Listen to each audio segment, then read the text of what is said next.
بسم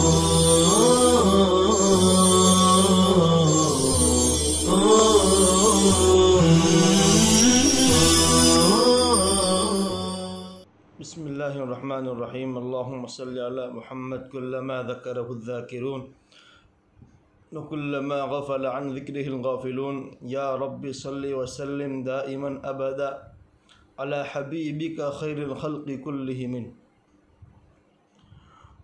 عزیز طلبائے اعظام، آج کے 19ویں سبق میں غسل کا بیان مکمل ہونے جا رہا ہے۔ گزشتہ اسباق میں فرائض غسل، سنن غسل کو بیان کیا، اس کے بعد بالترتیب کن صورتوں میں غسل کرنا فرض ہے، کن صورتوں میں غسل کرنا سنت ہے اور کن صورتوں میں غسل کرنا مستحب ہے، یہ تمام باتیں تفصیل کے ساتھ آپ کے سامنے بیان کی جا چکی ہے۔ آج کا ہمارا عنوان متفرقات کے عنوان سے،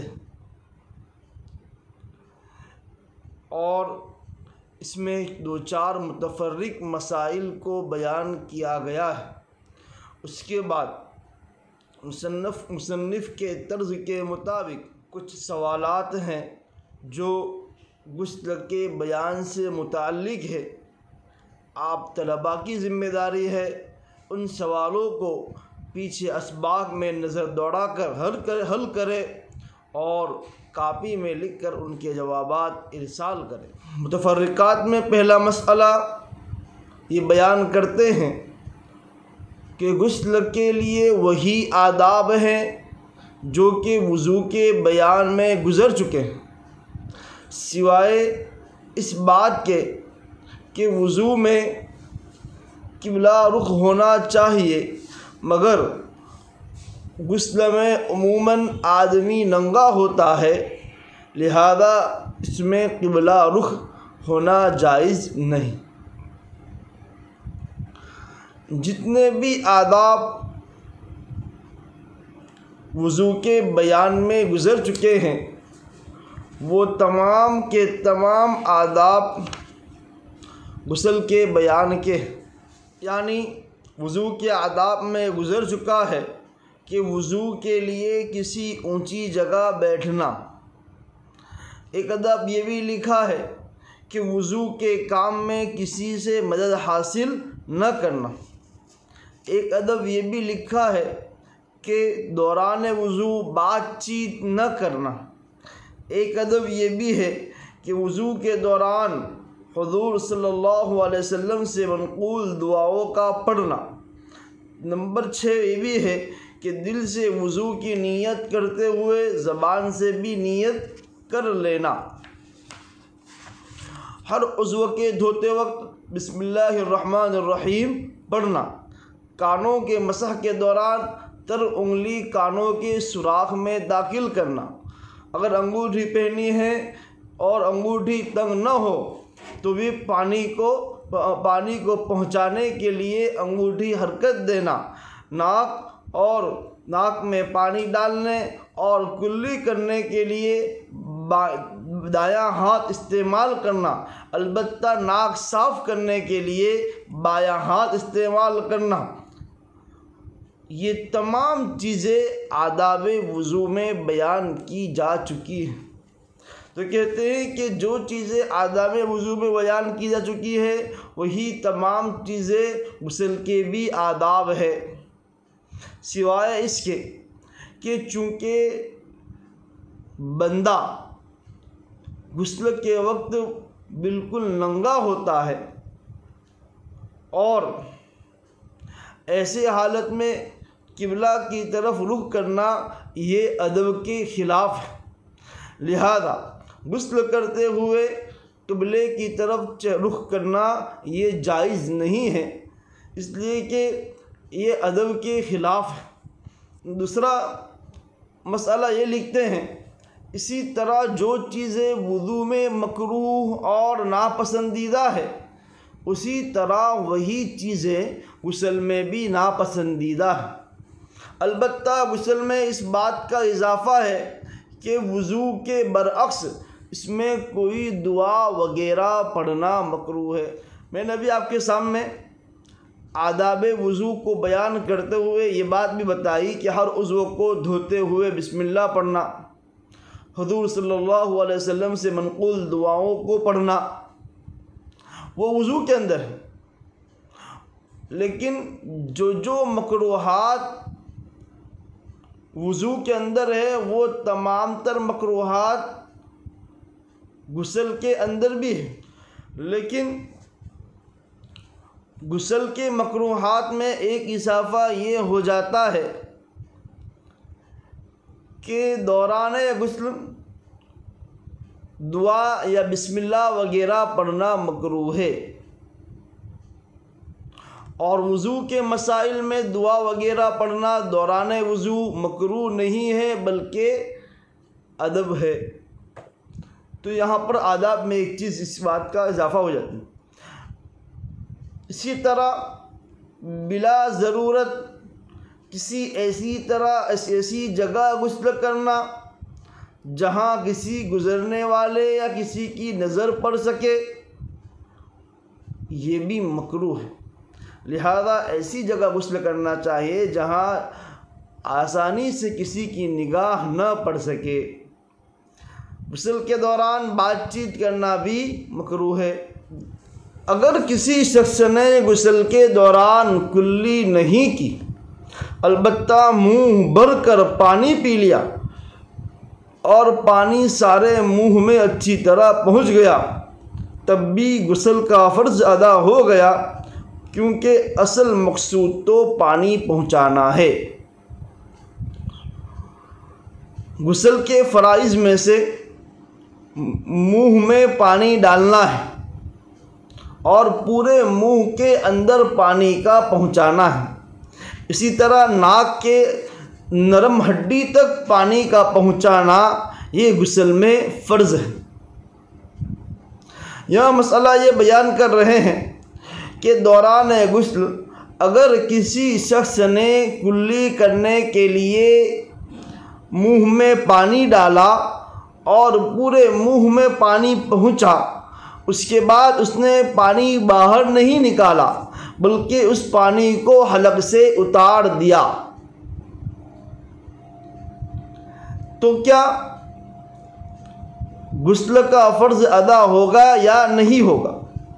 اس کا جواب یہ دے رہے ہیں کہ اگر پورے منہ میں پانی پہنچا ہے تب تو فرض ادا ہو گیا، کیونکہ مقصود پانی کا پہنچانا ہے، کلی کرنا نہیں ہے۔ لہذا اگر کوئی شخص پانی پی بھی لیتا ہے اور اگر پانی پورے منہ میں پہنچتا ہے تو اس کا غسل ہو جائے گا۔ اگر کسی شخص کے دانتوں میں چھالیاں وغیرہ کا ٹکڑا پھنسا رہ گیا، اس نے نہ نکالا اور اسی حالت میں غسل کر لیا، اگر اس ٹکڑے کی وجہ سے دانتوں کے بیچ میں پانی نہ پہنچا تو غسل نہ ہوگا۔ کسی چیز کا ٹکڑا یا کوئی چیز دانت میں پھنسی رہ گئی ہے اور اس کو نہ نکالے اور اسی حالت میں غسل کر لے، اب ظاہر سی بات ہے کہ دانتوں کے اوپر کوئی چھالیاں وغیرہ کا ٹکڑا ہوگا تو پانی دانتوں تک نہیں پہنچے گا بلکہ اسی چیز سے گزر کر باہر آ جائے گا۔ اب سوال یہ ہوتا ہے کہ اگر پانی دانت کے کسی حصے تک نہ پہنچے تو غسل ادا ہوگا یا نہیں ہوگا؟ تو مسئلہ یہ ہے کہ اگر پانی دانت کے کسی حصے تک نہ پہنچے تو چونکہ بال برابر بھی پانی پہنچنے سے رہ گیا تو غسل نہ ہوگا، لہذا غسل کرنے سے پہلے دانت وغیرہ کو اچھی طرح صاف کر لینا چاہیے۔ ابھی کے اس مسئلے سے ہمارا آج کا سبق بھی ختم ہوا اور غسل کا بیان بھی مکمل ہوا۔ آگے مصنف نے اپنے طرز کے مطابق عملی مشق بیان کی ہے۔ میں آپ کے سامنے سوالات پڑھ کر دیتا ہوں، ایک دو سوال کے جوابات بھی حل کر دیتا ہوں۔ آگے آپ طلباء کی ذمہ داری ہے کہ سوالات کے جوابات اچھی طرح حل کریں۔ سوال نمبر 1، درج ذیل مسائل میں سے صحیح یا غلط پر نشان لگائے۔ دیکھیے آگے دو باکس بنے ہوئے ہیں، صحیح اور غلط۔ اگر مسئلہ صحیح لکھا ہوا ہے تو صحیح کے باکس میں صحیح کا نشان بنائیں گے، اگر غلط لکھا ہوا ہے تو صحیح غلط کے باکس میں صحیح کا نشان بنائیں گے۔ غسل کے 4 فرائض ہیں۔ ابھی میں نے بتایا اور اس سے پہلے بھی کئی مرتبہ بیان کیا کہ غسل کے 3 فرائض ہیں، تو لہذا مسئلہ نمبر 1 غلط لکھا ہوا ہے تو جو غلط کا باکس بنا ہوا ہے اس میں صحیح کا نشان لگائیں گے۔ اب اپنے کاپی میں اسی طرح باکس بنائیں گے اور صحیح غلط کا نشان لگائیں گے۔ نمبر 2، غسل میں کلی کرنا مستحب ہے، صحیح یا غلط؟ ابھی آخر میں آپ کے سامنے مسئلہ بیان کیا کہ اگر کسی شخص نے منہ میں سے چھالیاں وغیرہ کی کوئی چیز نہیں نکالی اور پانی دانتوں تک نہ پہنچا تو غسل نہیں ہوگا، یعنی کہ فرض ادا نہیں ہوا۔ غسل میں کلی کرنا مستحب ہے، صحیح یا غلط؟ جواب اس کا کیا ہے؟ غلط، اس لیے کہ کلی کرنا فرض ہے۔ اسی طرح کے مسائل آپ کو آگے حل کرنا ہے۔ نمبر 3، مدینہ منورہ میں داخل ہونے والے شخص کے لیے غسل کرنا مستحب ہے، صحیح یا غلط؟ گزشتہ کل کے سبق میں بیان کیا کہ مدینہ منورہ میں داخل ہونے کے لیے غسل کرنا مستحب ہے۔ نمبر 4، وضو کی طرح غسل میں اپنے دونوں ہاتھ گٹھوں تک دھونا مستحب ہے۔ نمبر 5، غسل میں پورے بدن پر پانی بہانا فرض ہے۔ نمبر 6، صلاۃ الاستسقاء کے لیے غسل کرنا مستحب ہے۔ نمبر 7، غسل میں بدن پر 3 مرتبہ پانی بہانا مکروہ ہے، صحیح یا غلط؟ عورت کے لیے مسنون ہے کہ وہ حیض سے پاک ہونے کے بعد غسل کرے، صحیح یا غلط؟ عیدین کی دن فجر کے بعد ان لوگوں پر غسل کرنا سنت ہے جن پر عیدین کی نماز واجب ہے۔ عام محفل میں جانے کے لیے غسل کرنا سنت ہے۔ ان کے صحیح جوابات آپ تلاش کر تحریر فرمائیں۔ سوال نمبر 2، درج ذیل جملوں میں خالی جگہوں کو فرض، واجب، سنت، مستحب الفاظ میں سے مناسب لفظ سے پر کیجیے۔ آگے جو جملے آ رہے ہیں اس میں کچھ خالی جگہ چھوڑی ہوئی ہے، آپ طلباء صحیح طور پر مسئلہ سمجھ کر آگے واجب ہے یا فرض ہے یا سنت ہے یا مستحب ہے جو بھی ہے اسے تحریر فرمائیں۔ نمبر 1، غسل میں ناک کے اندر پانی ڈالنا فرض، واجب، سنت، مستحب؟ کیا ہے؟ فرض ہے۔ اگر ناک میں پانی نہیں ڈالا تو غسل ادا نہیں ہوا، تو آگے فرض لکھیں گے۔ اپنے جسم کو اچھی طرح ملنا فرض، واجب، سنت، مستحب؟ تحریر فرمائے۔ نمبر 3، غسل کرنے والے غسل شروع کرنے سے پہلے بسم اللہ پڑھنا ہے، آگے صحیح جواب لکھے۔ مردے کو نہلانے کے بعد نہلانے والے کو غسل کرنا، کسوف اور خسوف کی نمازوں کے لیے غسل کرنا ہے، حج یا عمرے کا احرام باندھنے کے لیے غسل کرنا، عضو کے خشک ہونے سے پہلے دوسرا عضو دھونا، اسلام لانے کے لیے غسل کرنا، جنابت کی حالت میں انسان پر غسل ہو جاتا ہے، کیا فرض، واجب، سنت؟ طواف زیارت کے لیے غسل کرنا، جو بھی صحیح جواب ہے آپ اس کو تحریر فرمائے۔ اسی طرح آپ کا غسل کا بیان مکمل ہوا۔ دعا کرے اللہ تعالی ہمیں مسائل کو صحیح طور پر سمجھنے اور ان مسائل پر عمل کرنے کی توفیق عطا فرمائے۔ وصلی اللہ تعالی علی خیر خلقہ محمد وعلی آلہ واصحابہ اجمعین۔ السلام عليكم. لا تنسوا الاعجاب بالفيديو والاشتراك في القناة تشجيعا لنا لنستمر بنشر المزيد إن شاء الله.